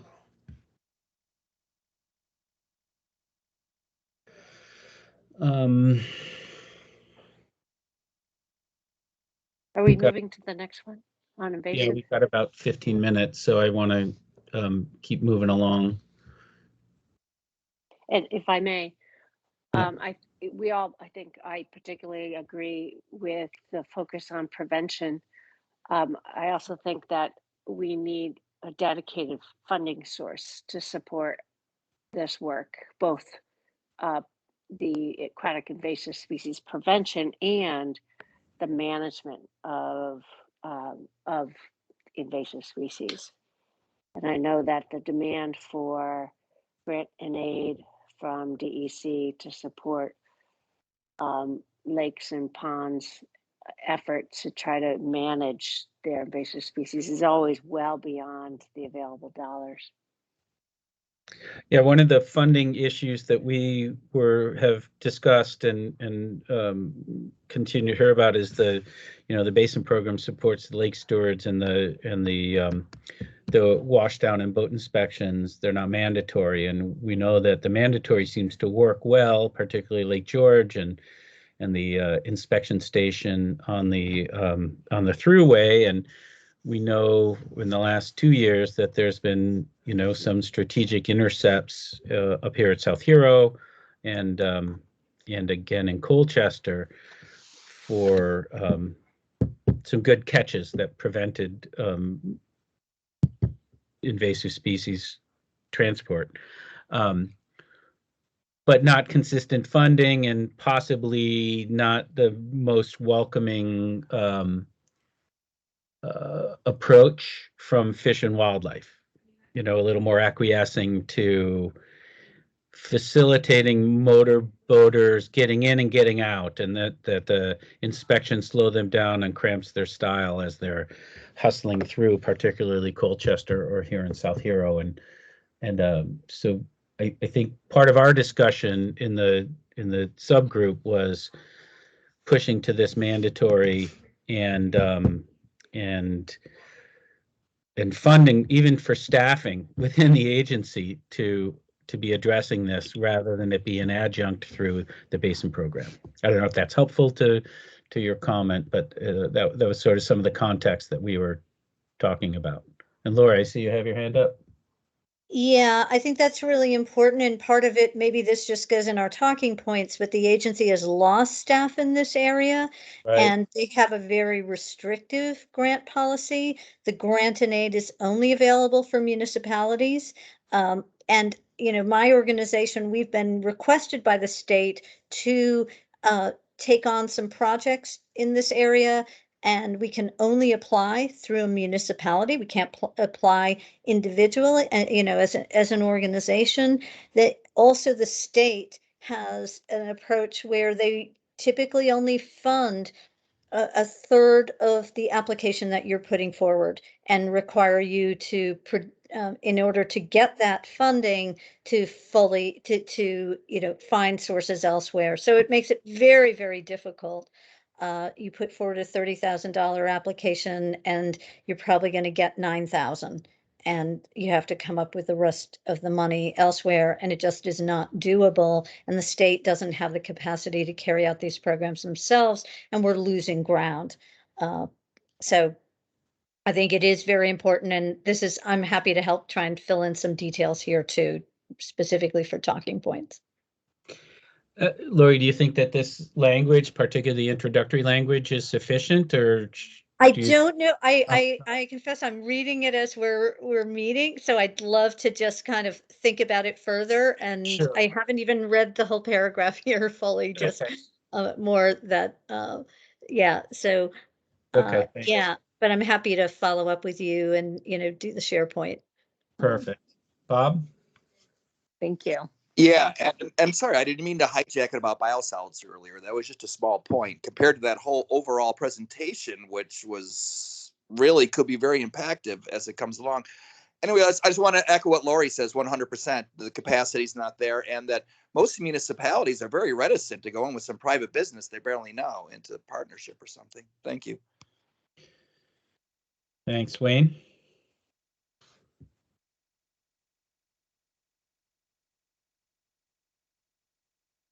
You're on mute, Wayne. Yeah, it's on, you know, as we get outside the basin, some of these smaller lakes, we know it's on the smaller municipality to apply for the grant. And I don't know if that logistically works in the Champlain Basin, because then you've got all these individual communities that would have to apply for that grant, even if it was fully funded. So I'd be curious to, I guess, see what you think to reword this, I guess, Lori, and see what the ask would be, because it's not efficient for Burlington, Colchester, you know, Georgia, everybody to kind of apply in here. It'd be nice if there was some kind of an overall scheme or approach here that would make it easier, maybe your organization or something like that. You know, oversight, whether it's a state responsibility, that's just something that was more efficient, I guess, and consistent across the board.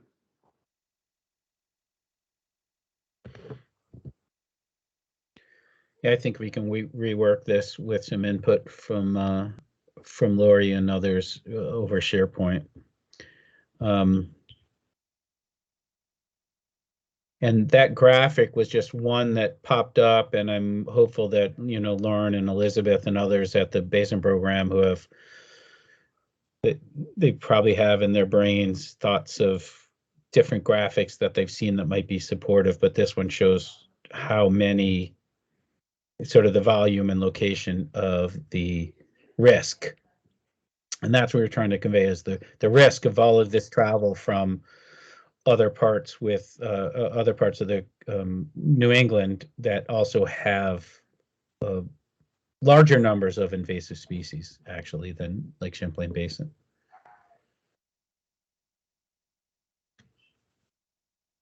Katie, is that the last one, or do we have, no? Yeah. There's one more. Yeah, we have a few more. Yeah, there's a few more.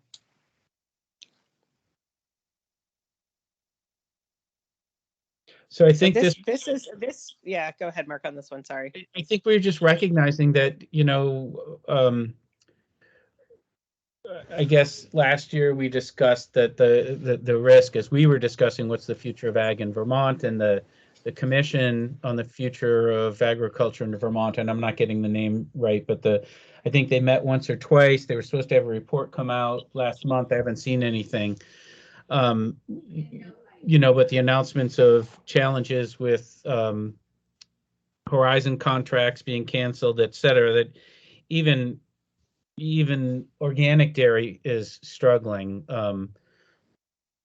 Some increased subsidies and price control reimbursements are going to come through, but it seemed obvious that our primarily investment in dairy in Vermont is continuing to be risky, particularly in light of climate change. And we need to aggressively move to what's next, and what are those solutions. And I know there's a lot of work going on. And so I think our energy here was to really get all of the funding focused on supporting transition, rather than enforcement in the next paragraph, or sort of continued support for the status quo when, on a national and global level, our sort of commodity agriculture is struggling unless you're a monster farm. And so maybe it's prioritizing small scale farming or et cetera. The agroecological principles was something that came from Dr. White, which just has a broader focus and isn't as, I guess, restrictive as the organic industry and the challenges that are presented with, what I would call industrial ag. Vermont-based farming for more regional food security issues and for food production for humans, higher value added products. So that kind of was our thoughts on this, and very open to getting everyone's comments here.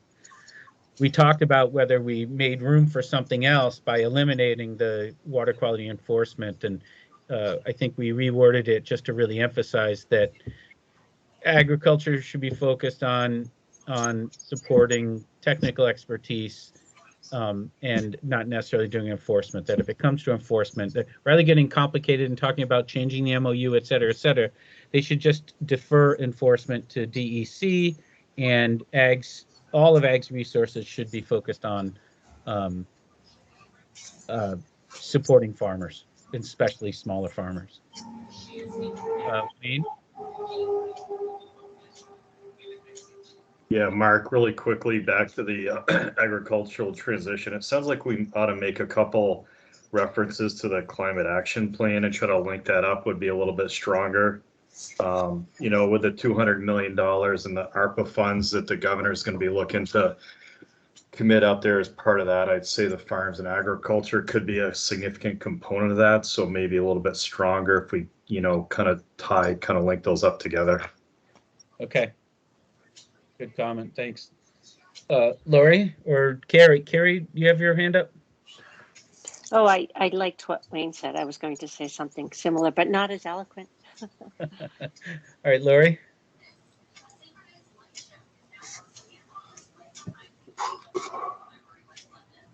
You're on mute, Lori. Sorry, I think it's great what the change made on water quality enforcement. We tried to do that last year, and compromised with last year's language. I think this is much clearer and what we should go with. So happy to see this language in here. Thanks. Eric? Yeah, I want to speak to both, but the water quality thing, I have a problem with it because DEC keeps saying that they don't have the budget, the staff, or the people that qualified to do that work. I mean, I understand what you're saying, but they just don't seem to want it. So I'm not sure if you pushing it on a agency that doesn't want it. That's not my read right now. And I also think that, they can easily hire people with that agricultural expertise from the agency. It's just that they would then have, those people might move to DEC from ag if that's what, if that's a need there.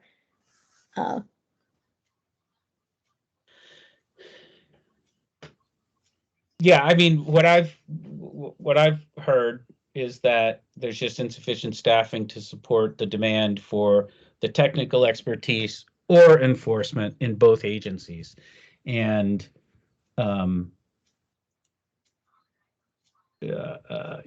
think I saw a article this morning regarding the RAPs and particularly the messaging. I think it was Abby Course messaging around to say, look, we're just not getting, the smaller farmers just are not getting the support necessary to implement practices that support the RAPs. And I think the agency just needs to make those investments in people. And we've been talking about that. I think, Eric, we've been talking about that for 2 or 3 years and keep sort of beating that. Is like, whether it's enforcement or technical expertise, you need more people helping with the nutrient management plans, getting into the smaller farms, the certification programs as that's rolled out into the smaller farms from the largest farms, and just, keep building up that support. Is that accurate, Eric? So, yeah, but are you going to ask the DEC to enforce the nutrient management plans with the farm inspections? Yeah. My thought is, and I think our discussions last year were, ag provides technical expertise about implementation of nutrient management plans and all of the related practices that support water quality improvements in RAPs. And if there's a violation, defer that on whatever it is to DEC to do enforcement. If ag can facilitate it not being an enforcement matter, great, provided the water quality, that there aren't significant water quality pollution events happening. So I guess whether nutrient management plan is part of an enforcement action would depend on whether there's a clear violation in that.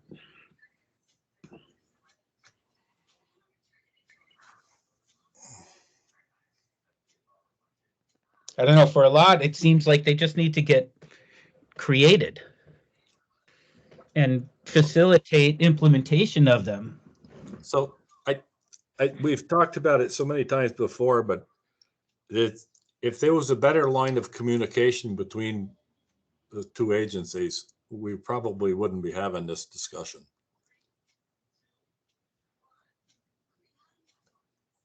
I just do you think it's a staffing issue? Do you think it's that they're also overworked, that there's not great connectivity between the organizations around implementation of the existing MOU?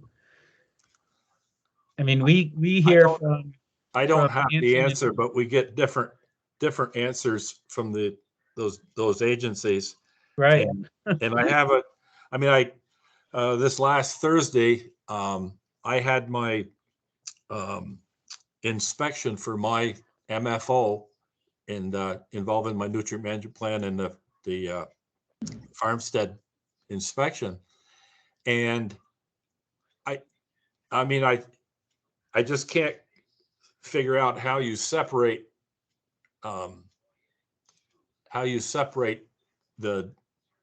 what you're asking the agency to do with the enforcing the nutrient management plan, because it's in fact an inspection of the records and the facilities.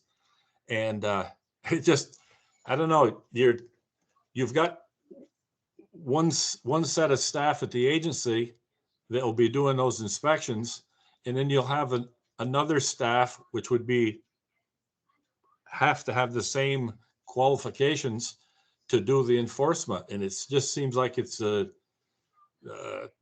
don't think there's staff enough, or there'd just be duplication. I don't know. It just seems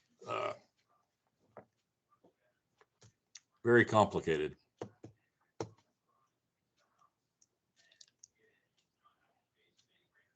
So Mark, we are running over time and Yeah. we're losing people.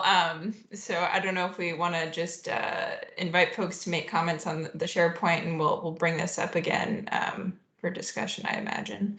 Yeah, I think let's do that for now. Let's just go to our last one, which is the emergent contaminants, and we can again ask people for follow-up.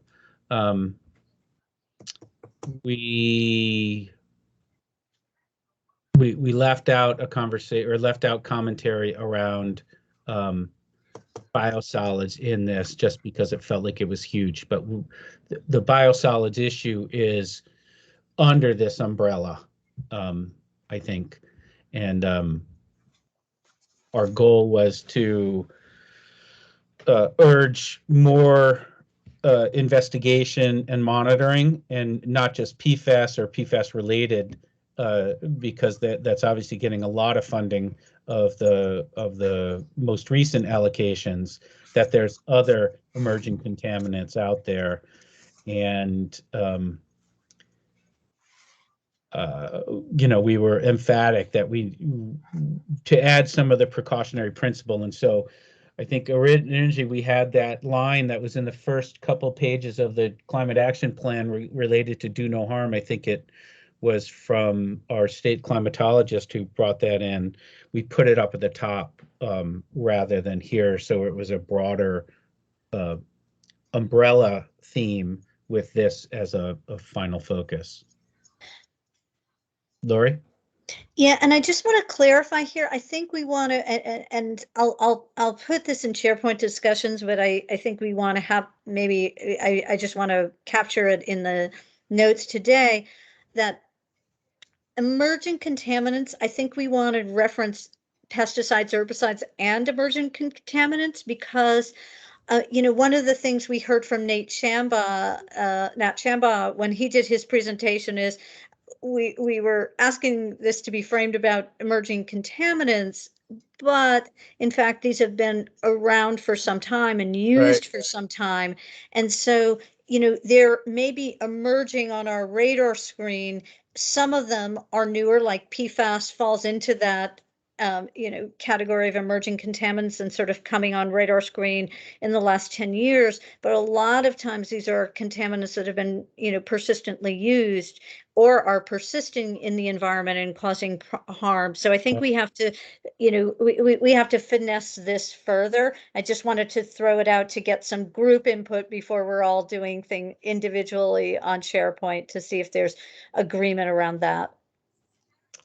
I mean, I agree. We actually had Next Generation, and I remember another conversation with Nate, and he says there's nothing next generation about them. Right. These are old school contaminants.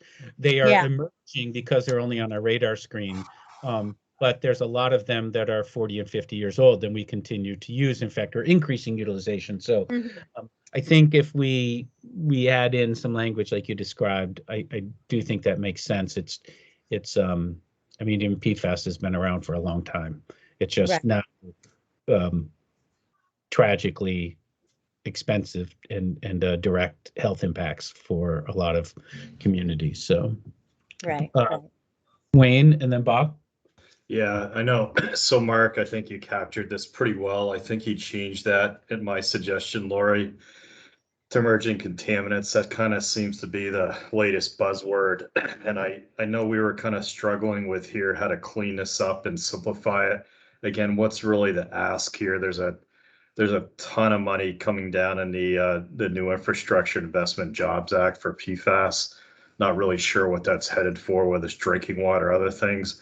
I don't know that we know enough about the sludge and the septage at the moment on where we're headed. That's a complicated, really important issue moving forward. I'm just not sure we can wrap that into here yet, that we really know enough about it and where everybody's headed with it. Other than we kind of understand what the challenge is here. So I think, we kind of left this one off, I guess, looking for input for people, and totally agree that, that herbicides, pesticides and all that should be part of this. In addition to PFAS moving forward. Okay, Bob? Yeah, first I've seen it. I'm sorry. It's hard to say. I agree with what Wayne said. I would, of course, at all times realize that this also applies to all septic tanks. That's just a little pet peeve of mine. Yeah, I hear you. I'm still trying to get a handle on how we can understand and communicate that concern. I've shared it with a number of people, and they're amazed when they think about the volume and the broad distribution through septic fields when people are wound up about CSOs and the relative impacts, and now contaminants and biosolids that are land applied no longer being accepted, I guess. So well, we also have farms too here. Eric, I'm sure probably could say something. So folks, it's 7:10. I appreciate people taking the time to extend the meeting to dig into this some more. Katie will share this on SharePoint, which is a simple click to a editable document. I don't think you need to have Word or anything to be able to do that. I think it's embedded in the SharePoint. We'll double check, but if folks could add comments or suggest revisions with a focus on getting rid of some language in places, areas that might seem like, is this redundant? Could we eliminate a sentence here or there, so that we can winnow it down and make space for graphics, images, and make Elizabeth's job a little easier as she tries to squeeze it all in onto 2 pages. So thanks again, everyone. Have a great holidays.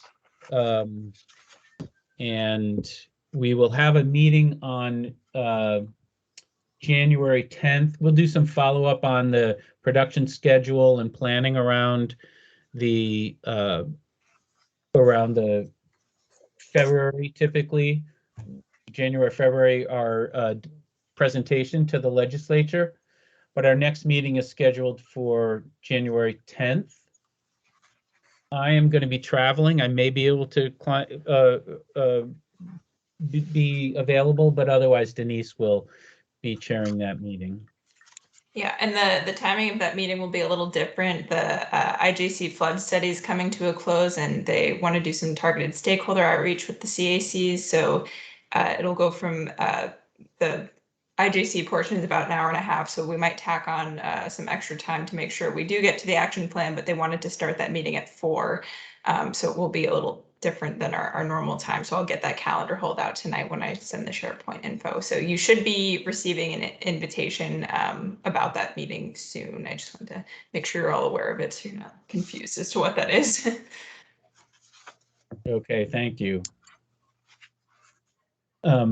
Yeah, there was a outreach from BN Communications, Bill Richmond, related to that on the January 10th, as they're trying to pull together the final flood study. So folks should be on the lookout for that, but we'll include that.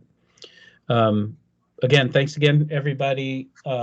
Please reach out to, put your comments in the SharePoint, and anything else, please reach out to Denise or Katie or myself, and we'll see how we can, clean this up a little bit more and have a consensus document for us. Okay, be well. Thank you. Thanks again. Eric, you have a comment? Happy holidays, everyone. Yeah,